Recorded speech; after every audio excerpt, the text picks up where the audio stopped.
Tent academy. इससे previous वाले video में हमने ऑलरेडी डाइजेस्टिव सिस्टम पढ़ रखा था।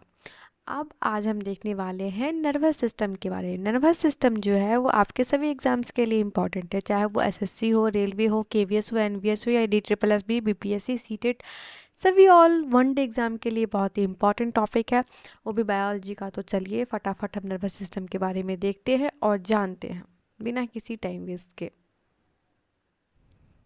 सबसे पहले तो देखिए नर्वस सिस्टम। नर्वस सिस्टम होता क्या?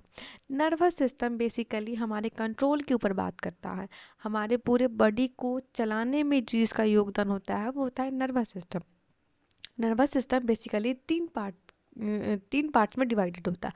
पहला होता है सेंट्रल नर्वस सिस्टम एंड दूसरा होता है पेरिफेरल नर्वस सिस्टम, वहीं होता है तीसरा ऑटोनोमस नर्वस सिस्टम। आप सेंट्रल नर्वस सिस्टम के ये अंदर जो है वो ब्रेन और हमारे स्पाइनल कॉर्ड आते हैं।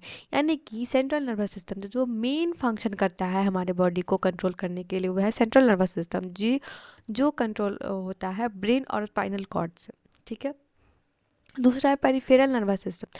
पेरिफेरल नर्वस सिस्टम के अंदर नर्व्स आते हैं और हमारे बॉडी के अंदर कितने नर्व्स है? टोटल 43 पेयर्स ऑफ नर्व्स है। देन आता है ऑटोनोमस नर्वस सिस्टम। इसके अंदर इनवॉलेंट्री सिस्टम आता है, यानी कि जो भी हमारे कोई भी आपके कंट्रोल में हो रहा है कार्य, वो सारे चीज़ को हम इनवॉलेंट्री सिस्टम्स के रूप में कहते हैं। नर्वस सिस्टम जैसा कि मैंने 43 पेयर्स की बात की, तो कौन कौन से जो पेयर्स में होते हैं वो देखिए। नर्वस सिस्टम पहला तो होता है क्रेनियल नर्व्स और दूसरा स्पाइनल नर्व्स के अंदर। क्रेनियल नर्व्स हमारे अंदर 12 होते हैं और वहीं स्पाइनल नर्व हमारे अंदर 13 होते हैं। क्रेनियल नर्व जो होते हैं वो आपके मैसेजेस जो है ब्रेन के थ्रू ट्रांसफर्स करते हैं और वही जो स्पाइनल नर्व्स होते हैं वो ट्रांसफ़र करते हैं स्पाइनल नोड्स के थ्रू। तो इसके लिए हमारे नर्वस सिस्टम के लिए तीनों सिस्टम बहुत ही इंपॉर्टेंट है। पहला तो सेंट्रल नर्वस सिस्टम, दूसरा पेरिफेरल नर्वस सिस्टम और तीसरा ऑटोनोमस नर्वस सिस्टम, जहाँ हमने अभी अभी देखा कि सेंट्रल जो है वो कंट्रोल करता है ब्रेन और स्पाइनल कॉर्ड को, और पेरिफेरल नर्वस सिस्टम के अंदर आते हैं सारे के सारे नर्व्स हमारे, और ऑटोनोमस नर्वस सिस्टम के अंदर आते हैं इनवॉलेंट्री सिस्टम्स। आइए हम इन सबको भी और भी डिटेल में देखते हैं। सबसे पहले हमें बात करना है सेंट्रल नर्वस सिस्टम के अंदर ब्रेन के बारे में। ब्रेन क्या है उसके बारे में देखते हैं।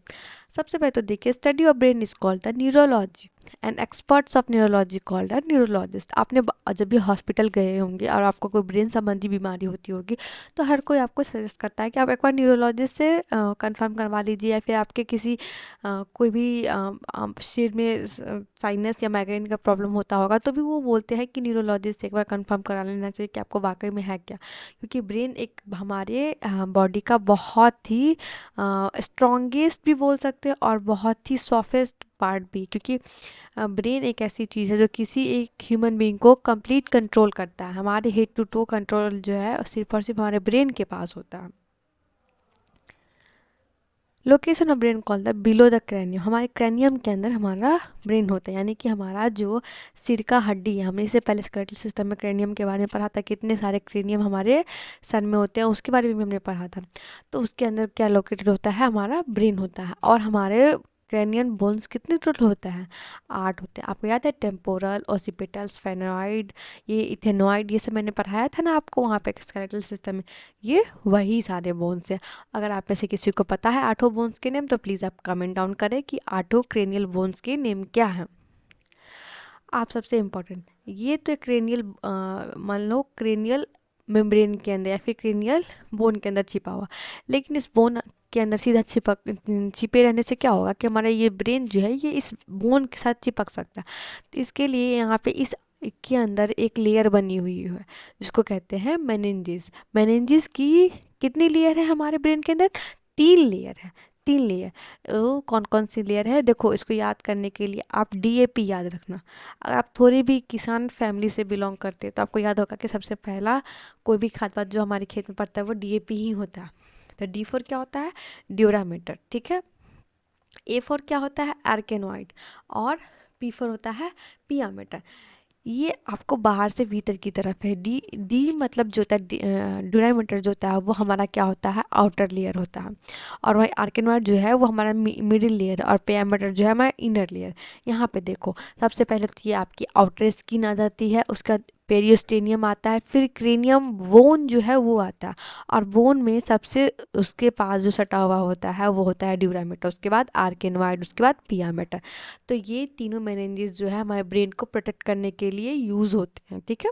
Infection in meninges brains leads to meningitic disease. देखो आपने एक बार बहुत ही कॉमन सुना होगा मेनिंजाइटिक बुखार, या फिर लोग उसको मियादी बुखार बोलते हैं। इससे क्या होता है कि हमारे मेनिंजेस के अंदर इन्फेक्शंस हो सकते हैं, या फिर बहुत ही सीवियर कोई ऐसा डिजीज़ हो जाता है जिसमें वो बुखार आता है। वो क्या करता है, आपके ब्रेन को सही तरह से प्रॉपर फंक्शन नहीं करने देता, क्योंकि ब्रेन जो है डायरेक्टली मेनिंजेस से कनेक्टेड होता है, और उसमें इन्फेक्शन होना यानी आप ब्रेन के अंदर इन्फेक्शन होना, वहाँ क्या होता है आपके इनवॉलेंट्री एक्शंस जो है सारे के सारे बंद हो जाते हैं, तो आप कुछ भी परफॉर्म नहीं कर पाते हो, आपकी हड्डियाँ सारी जाम हो जाती है, आपका कोई भी बोन जो है वो फंक्शन नहीं हो पाता।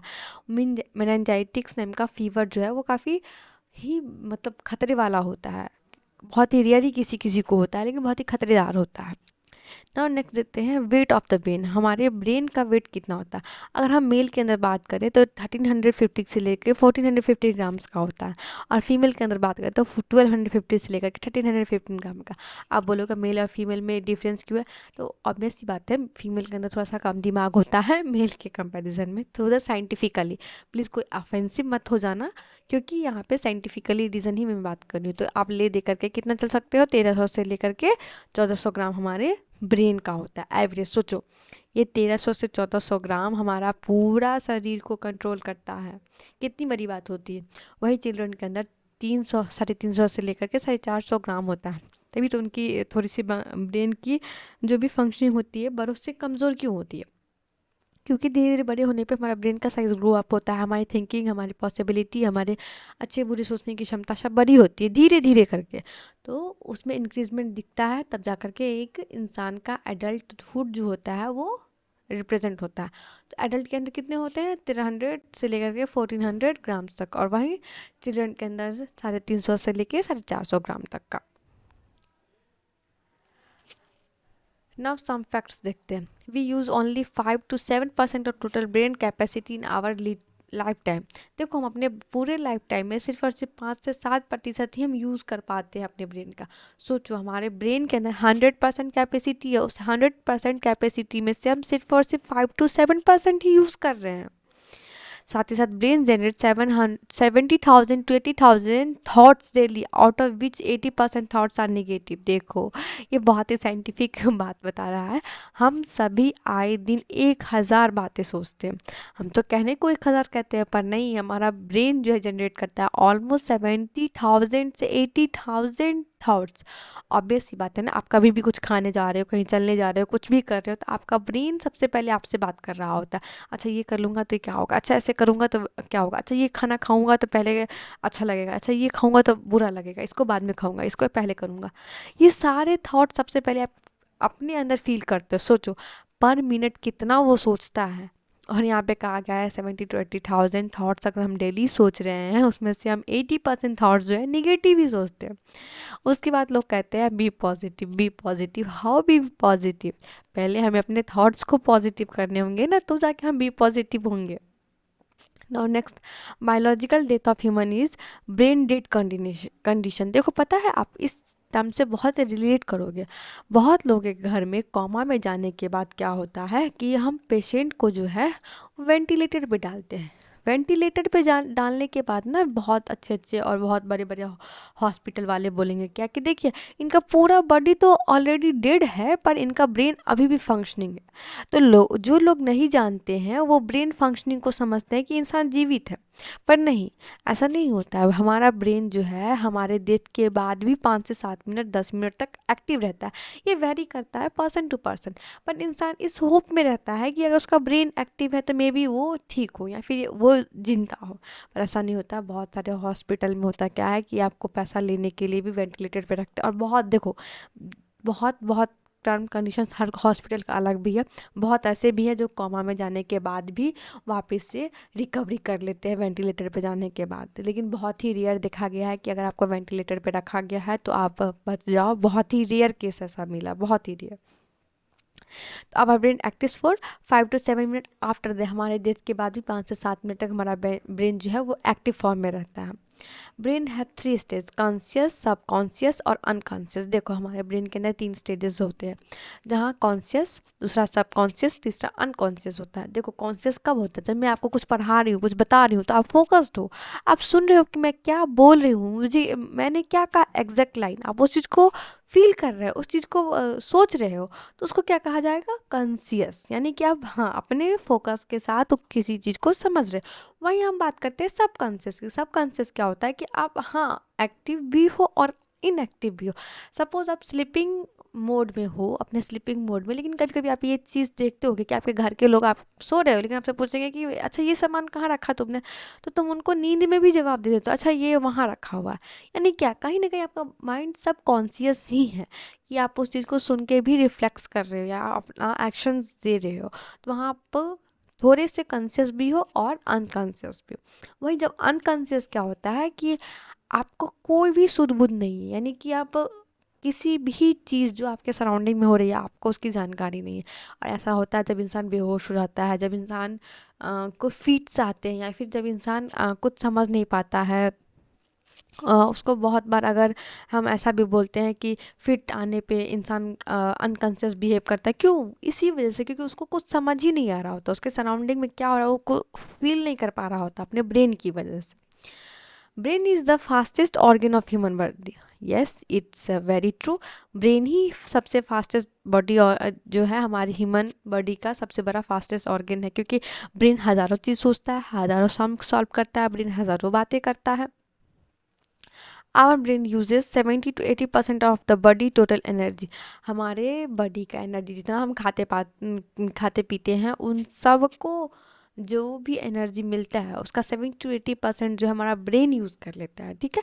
Our brain uses maximum of the body's total glucose. देखो हमारे जितना बॉडी का वेट का टोटल ग्लूकोज होता है उतना हमारा ब्रेन यूज़ कर लेता है। सोचो अगर हम 60 किलो के या 50 किलो के, तो 50 किलो ग्लूकोज जो है हम बॉडी से बन रहा है वो सारा का सारा कौन यूज़ कर रहा है, हमारा ब्रेन यूज़ कर रहा है।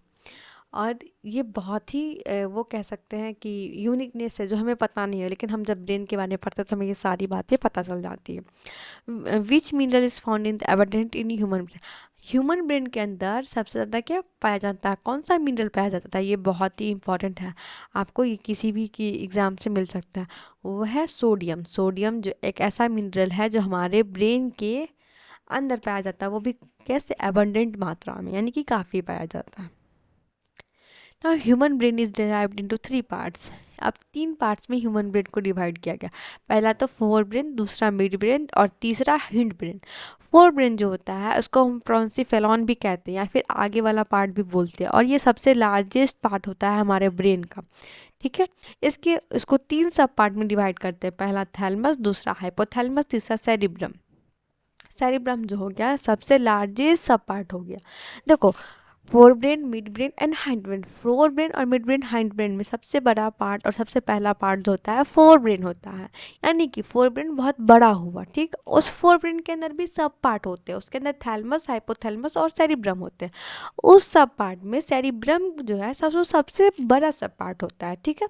नाउ नेक्स्ट हम देखते हैं मिड ब्रेन। मिड ब्रेन के अंदर आता है मेसोसेंसिफेलॉन, हम इसको कहते हैं, और ये स्मॉलेस्ट पार्ट होता है हमारे ब्रेन का। तो अगर आपसे कोई क्वेश्चन पूछे कि largest part of human brain is, तो बोलेंगे फोर ब्रेन, और वही स्मॉलेस्ट पार्ट पूछे तो वो बोलेंगे मिड ब्रेन, और सबसे इम्पॉर्टेंट पूछेंगे लार्जेस्ट सब पार्ट तो कहेंगे सेरिब्रम, ठीक है। Now next hind brain. Hind brain को रोमेंसिफेलॉन भी बोलते हैं। इसके अंदर भी 3 पार्ट्स होते हैं, पहला पॉन्स, दूसरा मेडुला और तीसरा सेरिबेलम। यहाँ देखो ब्रम था, यहाँ बेलम है। बेलम जो है वो सबसे स्मॉलेस्ट पार्ट है, सब पार्ट है हमारे हिंड ब्रेन का, याद रखना आप इस चीज़ को, ठीक है। नाउ सबसे पहले हम यहाँ पे बात करते हैं सेरिब्रम के बारे में, बेलम के बारे में। सेरिबेलम होता क्या। अभी हमने देखा है कि हिंड पार्ट का हिंड ब्रेन के पार्ट का पोर्शन है, उसमें भी सबसे स्मॉलेस्ट सब पार्ट है हमारे ब्रेन का। It is present in a hind brain, other name is called the little brain. इसको लिटिल ब्रेन के नाम से भी जाना जाता है। इसका फंक्शन होता है बॉडी को बैलेंस करना, हमारे मसल को मूवमेंट करना और स्पीकिंग पावर करना। यानी कि हमारे बोलने की क्षमता को कौन कंट्रोल करता है? हमारा सेरिबेलम। और हमारा मसल मूवमेंट यानी कि हम हाथ ऊपर नीचे करते हैं, उठते बैठते हैं, चलते फिरते हैं, इन सबको कौन कंट्रोल कर रहा होता है? हमारा सेरिबेलम। हमारे बॉडी को बैलेंस करने, यानी कि हम कहीं किसी चल रहे हैं और अचानक से गिर ना जाए, उसके पीछे रीज़न कौन होता है? Body balancing. और बॉडी बैलेंसिंग को कौन कंट्रोल कर रहा होता है? सेरिबेलम। ठीक है। साथ ही साथ हम आपको बताते हैं एक और इम्पोर्टेंट पॉइंट कि अगर आप सबसे ज़्यादा कंजप्शन करते हैं अल्कोहल का, आपकी सबसे ज़्यादा इफेक्ट कौन से पार्ट पे पड़ता है? हमारे सेरिबेलम पे। अच्छा ये बताओ, आपने शराबी को अक्सर देखा है झूलते हुए, इधर गिरते हुए, उधर पड़ते हुए, क्यों? क्योंकि उनका सेरिबेलम इनएक्टिव हो जाता है और अल्कोहल जो है उस सेरिबेलम के पार्ट सब पार्ट में कोई भी मैसेज जाने ही नहीं देता। तो जब मैसेज ही नहीं जाएगा तो बॉडी बैलेंस कैसे होगा? ठीक है। नेक्स्ट देखते हैं मेडुला ऑब्लंगाटा। मेडुला ऑब्लंगाटा का क्या काम होता है उसके बारे में देखते हैं। It control the vital reactions of the body. ये हमारे बॉडी का वाइटल रिएक्शंस को कंट्रोल करता है। अब वाइटल रिएक्शंस कैसा बोलोगे? तो वो वाइटल रिएक्शंस जो इनवॉलेंट्री रिएक्शन हो या फिर एसेसरी रिएक्शंस हो। इनवॉलेंट्री के अंदर आता है daily life reactions. Absence death आता है, जैसे कि heart beat, respiration, blood pressure, excretion, digestion. ये सारा जो है हमारा कौन कंट्रोल करता है? हमारा मेडुला ऑब्लंगाटा कंट्रोल करता है। ठीक है। आप इस चीज़ को याद रखिएगा कि ये सारा वाइटल इन्वायरमेंटरी रिएक्शन जो कंट्रोल करता है मेडुला ऑब्लंगाटा। ठीक है। और वही एसेसरी रिएक्शंस जैसे कि जो हमारे डेली फंक्शन के लिए इम्पोर्टेंट ना हो या फिर हमारे डेथ के लिए भी जो रिस्पॉन्सिबल ना हो, जो हो, जैसे कि हिकअप्स हो गया, यानी कि हमें हिचकी आना, स्नीजिंग हो गया, हमें खांसी होना, छींक आना, बर्पिंग हो गया, फार्टिंग हो गया, कोल्ड एंड कफ हो गया, इन सब चीज़ को कौन करता है कंट्रोल? हमारा मेडुला ऑब्लंगाटा। तो देखो आपको मैं सिंपली समझाने की कोशिश करती हूँ। हमारा मेडुला ऑब्लंगाटा है तो फंक्शन को कंट्रोल करता है। एक वाइटल यानी कि बहुत ही इंपॉर्टेंट है हमारे इन्वॉलेंट्री एक्शन, जो हम कंट्रोल नहीं कर रहे हो तो उसको, लेकिन हमको बहुत ही ज़रूरी है मेरे लिए। अब ज़रूरी में क्या? हार्ट बीट होना। ऑब्वियस सी बात है, मेरा हार्ट बीट नहीं होगा तो हम जिंदा कैसे रहेंगे? ब्लड का सर्कुलेशन कैसे होगा हमारे बॉडी के अंदर? तो हार्ट बीट बहुत इंपॉर्टेंट है। दूसरा रेस्पिरेशन, यानी अगर हम सांस नहीं लेंगे तो हम कैसे, मतलब ऑक्सीजन का इनहेल और एक्सेल नहीं करेंगे तो हम कैसे जिएंगे? वो भी पॉसिबल नहीं। ब्लड प्रेशर, ये भी बहुत ही इंपॉर्टेंट है। एक्सक्रीशन भी करना उतना ही इंपॉर्टेंट है, डाइजेशन भी, खाना खाना भी उतना ही इंपॉर्टेंट है।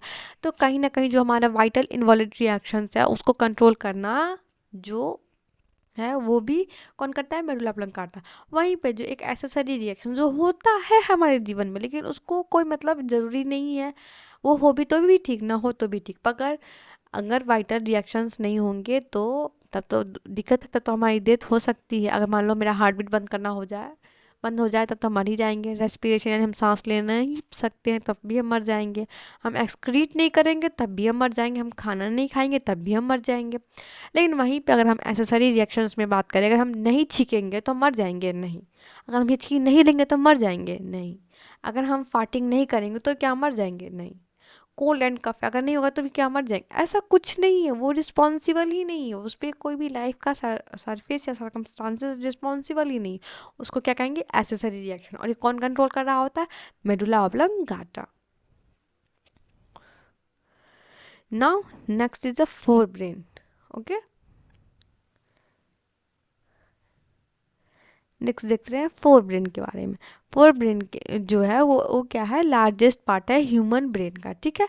इसके अंदर 3 टाइप्स के सब पार्ट आते हैं। हमने बात किया था थैलमस, हाइपोथैलमस और, आप कमेंट में बताएं कि और मैंने क्या बताया? थैलमस, हाइपोथैलमस एंड, बहुत ही इंपॉर्टेंट पार्ट है वो हमारे ब्रेन का। नाउ थैलमस के बारे में हम यहाँ पे देखते हैं। It controls the remaining 3 sensory organs out of 5 sensory organs of the human body. 3 major sensory organ को कंट्रोल करता है। कितने? हमारे 5 सेंसरी ऑर्गन होने में, हमारे बॉडी के अंदर 5 सेंसरी ऑर्गन कौन कौन से, आप इसको भी कमेंट में बताइएगा। पहला तो टंग है, दूसरा नोज है, तीसरा स्किन है। इसको कौन कंट्रोल कर रहा होता है? थैलमस। और दूसरा है हमारा ईयर और आई, ये भी हमारा इंपॉर्टेंट सेंसरी ऑर्गन के अंदर आता है। पावर, जैसे कि टेस्ट हो गया, स्मेल हो गया, पेन हो गया, इन सब चीज़ को कौन फेस कर रहा होता है? थैलमस। टेस्ट, अच्छा इसका टेस्ट कैसा है ये कौन बताएगा? थैलमस। अच्छा इसका स्मेल कैसा है ये कौन बताएगा? थैलमस। अच्छा ये मुझे यहाँ पेन हो रहा है, ये हो रहा है, वो हो रहा है, ये इस चीज़ के बारे में कौन बताएगा? हमारा थैलमस। नाउ नेक्स्ट देखते हैं pons and varolii. Pons and varolii जो है, the pons and varolii helps transmit message between the brain and the part of the body organ. Pons and varolii क्या करता है? मैसेज का ट्रांसफ़र करता है कहाँ से? ब्रेन से लेकर के हमारे डिफरेंट बॉडी पार्ट्स के अंदर। जैसे कि स्किन जो है वो क्या करता है, जैसे ऑर्गन्स जो है ब्रेन के पार्ट्स होते हैं, तो स्किन का जो भी फंक्शन होता है वो कहाँ से आता है? हमारे फोर ब्रेन से आता है। हार्ट का हिंड ब्रेन से आता है, और आई एंड ईयर का मिड ब्रेन से आता है। ठीक है, मिड ब्रेन के बारे में देखते हैं। Smallest part of the brain कौन है? हमारा मिड ब्रेन। और our body have 5 sensory organs from which mid brain controls 2 sensory organ. हमने इसे पीछे पढ़ा था कि हमारा सेंसरी ऑर्गन 3 कंट्रोल करता था। कौन कंट्रोल कर रहा था हमारा 3 सेंसरी? थैलमस। और यहाँ पे हम देखते हैं हमारा 2 जो सेंसरी ऑर्गन है वो कौन कंट्रोल कर रहा है? हमारा मिड ब्रेन।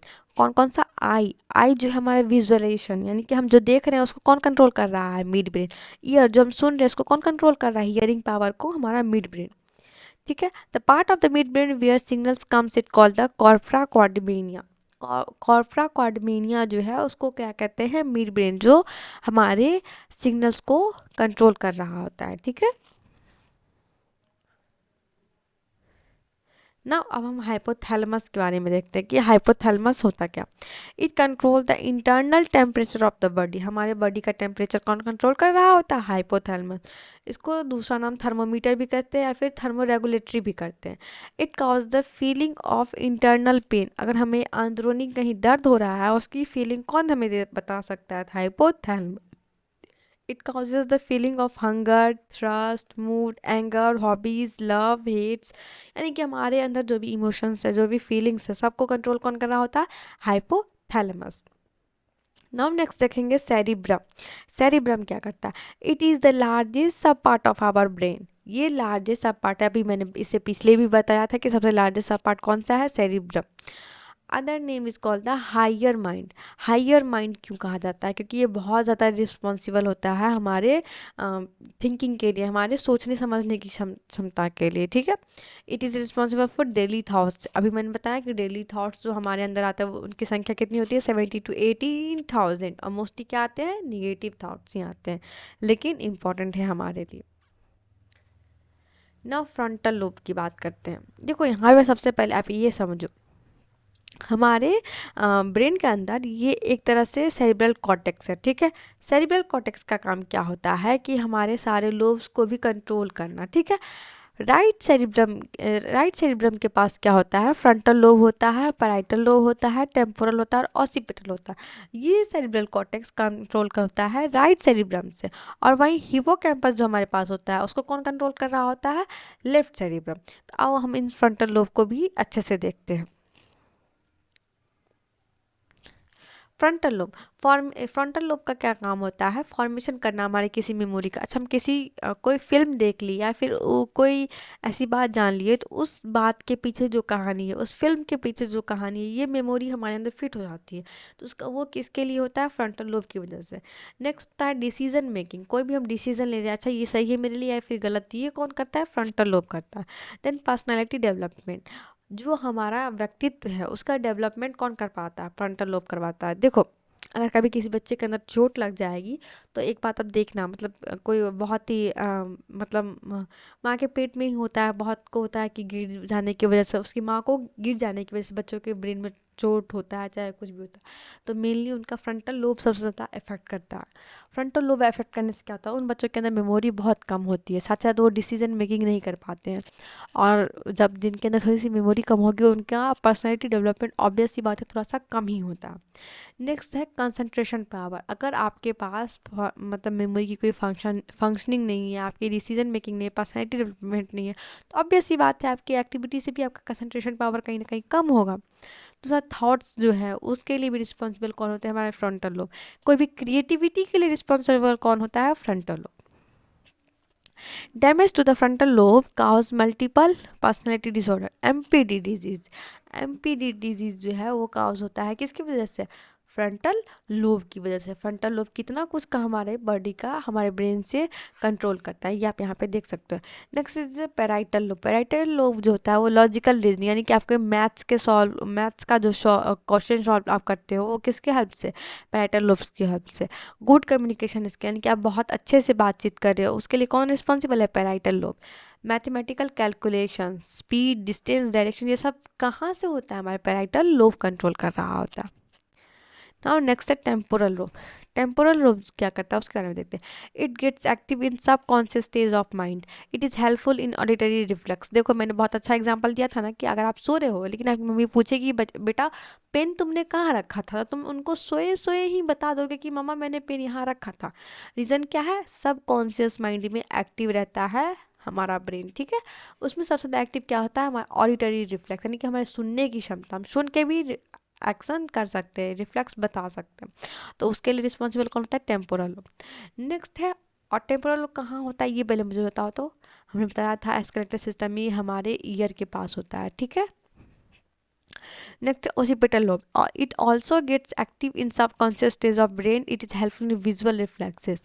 ये visual reflexes के लिए important होता है। कई बार होता है कि हम नींद में भी होते हैं और कोई हमें कोई चीज़ मांगता है कि मुझे ये चीज़ की ज़रूरत है तो मुझे ला के दो, तो हम नींद में भी होते हैं और हमें पता है कि वो चीज़ वहाँ है तो हम उसको वहाँ से उठा के ला के दे देते हैं।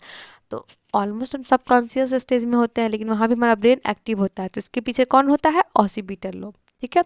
Both temporal and occipital lobe are helpful in dream formation. देखो एक भी बात और कहा गया है कि टेम्पोरल और ऑसिपिटल जो है हमारे ड्रीम के लिए भी इंपॉर्टेंट होता है, कि अगर हम कोई सपना देख रहे हैं रात को सोए सोए तो उसके पीछे रीजन कौन होता है, टेम्पोरल और occipital lobe.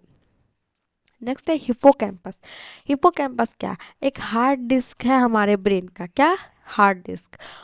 Damage in hippocampus cause amnesia disease, यानी कि ये कहीं ना कहीं हमारे अंदर सारे मेमोरी सारे फंक्शन को लोड करके रखने वाला एक डिस्क है, यानी कि कह सकते हो आप एक चिप है हमारे अंदर जो सब कुछ को कंट्रोल कर रहा है। अगर इसको कुछ होता है तो एक एमनेसिया डिजीज़ होता है, उसके अंदर क्या होता है, हमारी पूरी की पूरी मेमोरी ही लॉस हो जाती है, यानी कि हम अगला पिछला आगे का कोई भी पीछे का बात जो भी हम जानते हो, यहाँ तक कि हमारी अपनी खुद की पहचान क्या है वो भी भूल जाते हैं एमनेसिया डिजीज़ के अंदर, ठीक है।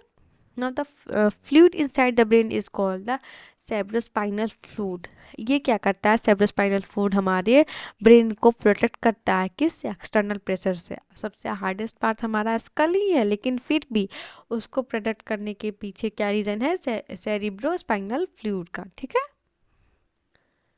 No brain stem. Brain stem बहुत ही कॉमन है, ये एग्जाम्स में बार बार पूछा जाता है, अब इसको बहुत ही इंपॉर्टेंट लेकर के चलो।